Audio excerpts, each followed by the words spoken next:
Good evening. You're watching the main news on HKIBC. I'm Raymond Yeung. Here are tonight's top stories. Police presence on the streets of Causeway Bay remained heavy on the 34th anniversary of the Tiananmen Square crackdown.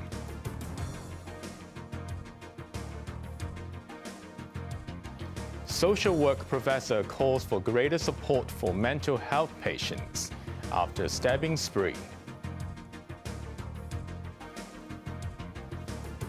And Manchester City is on the verge of a historic treble after beating Manchester United for the FA Cup trophy.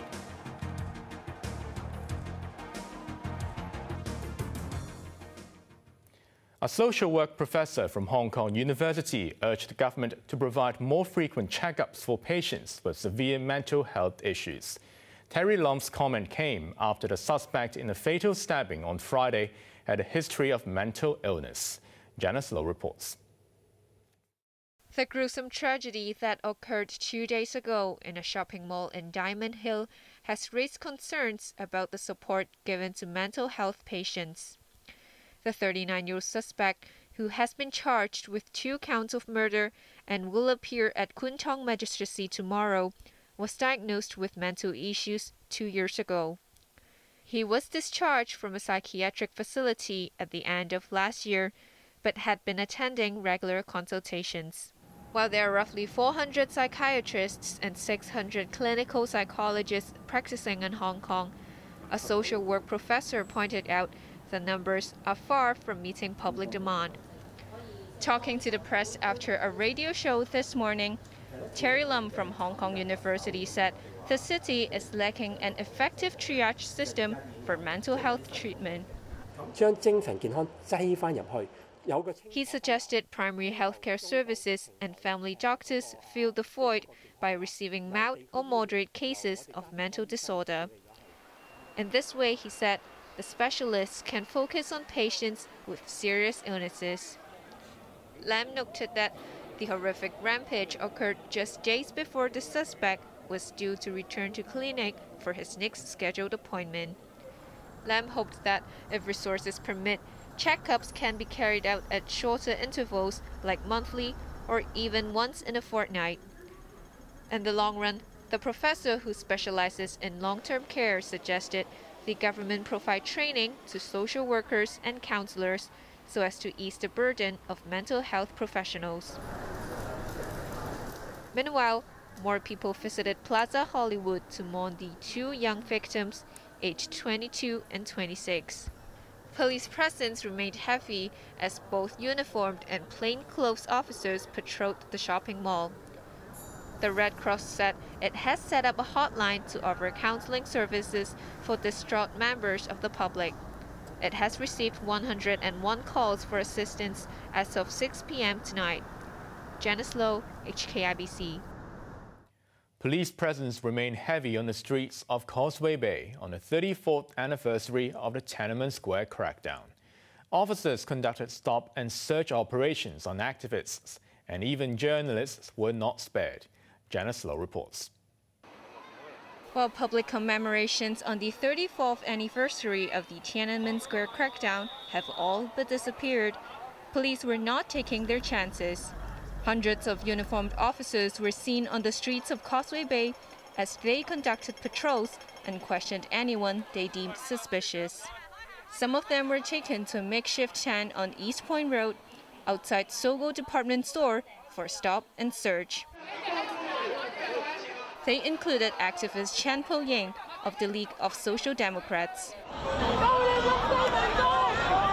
It is not a crime to mourn June 4th, she chanted as she was taken onto a police vehicle. Fellow activist Alexandra Wong was also taken away earlier this afternoon. But this woman seemed to be unfazed. I'm here for shopping, she said. The officers didn't explain why they stopped me, and I didn't ask for a reason either.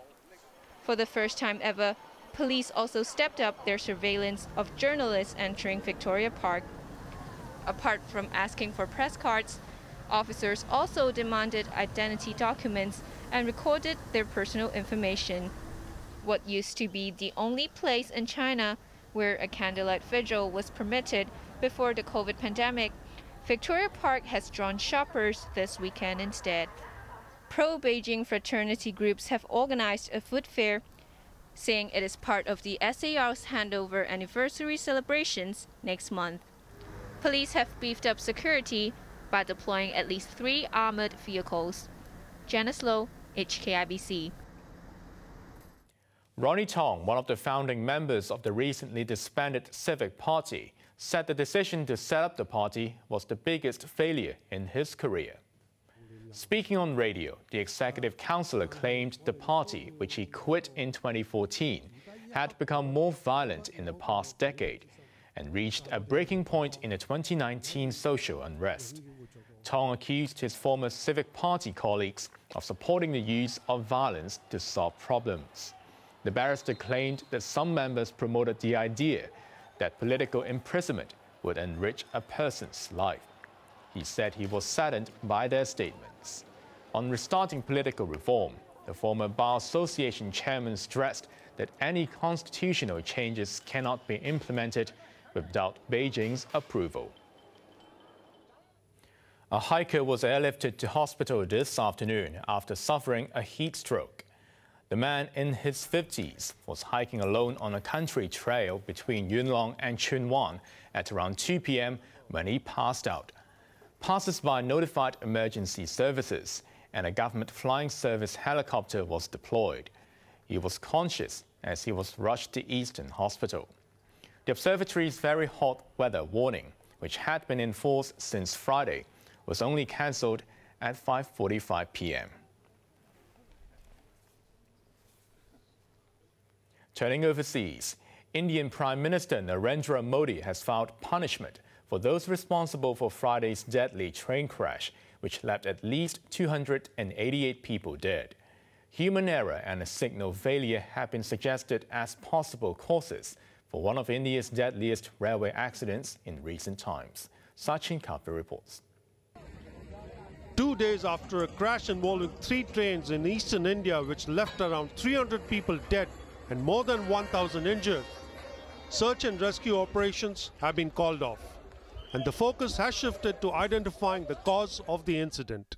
An initial probe by railway officials suggested that one passenger train veered off its track and rear-ended a stationary freight train.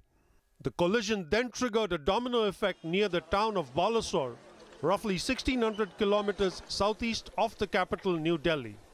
22 compartments of the passenger train derailed, with the last 3 edging another passenger train, which was traveling in the opposite direction.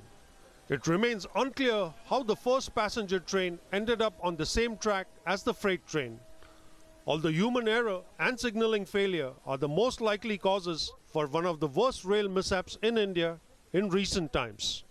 Indian Prime Minister Narendra Modi rushed to the crash site yesterday to inspect the progress of the relief and rescue effort. He later visited a nearby hospital where some of the injured were being treated.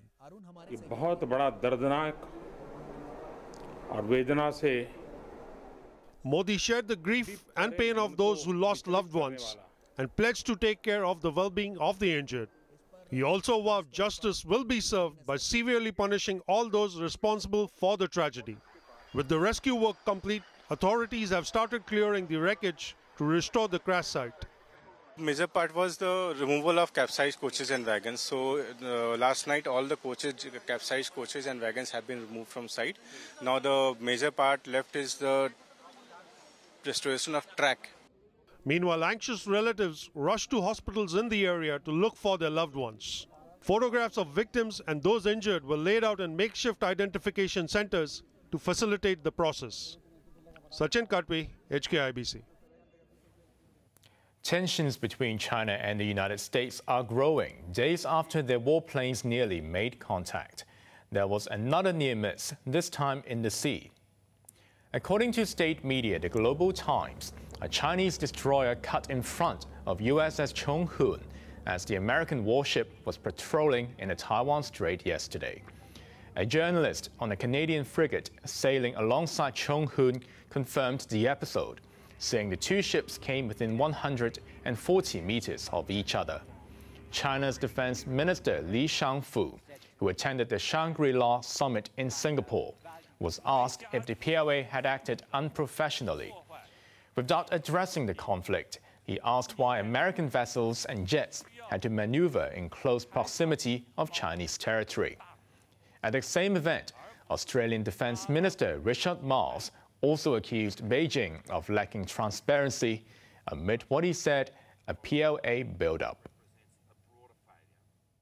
China is not providing our region or the world with any strategic reassurance. To be clear, we value a productive relationship with China, and we've sought to stabilise this relationship after a difficult period. Indeed, that process began right here last year with my meeting with former Chinese Defence Minister Wei Fenghe. And since then, both our foreign and trade ministers have visited China, and Prime Minister Albanese and President Xi met last November. Just yesterday, I met with my counterpart, General Li Shangfu. And importantly, our defence dialogue with China has recommenced. On to the weather now. Isolated thunderstorms tomorrow morning, followed by sunny periods and a few showers. Temperatures will range between 27 and 32 degrees. Turning cloudy midweek with a medium-high chance of rain. Now let's take a look at the weather around the world.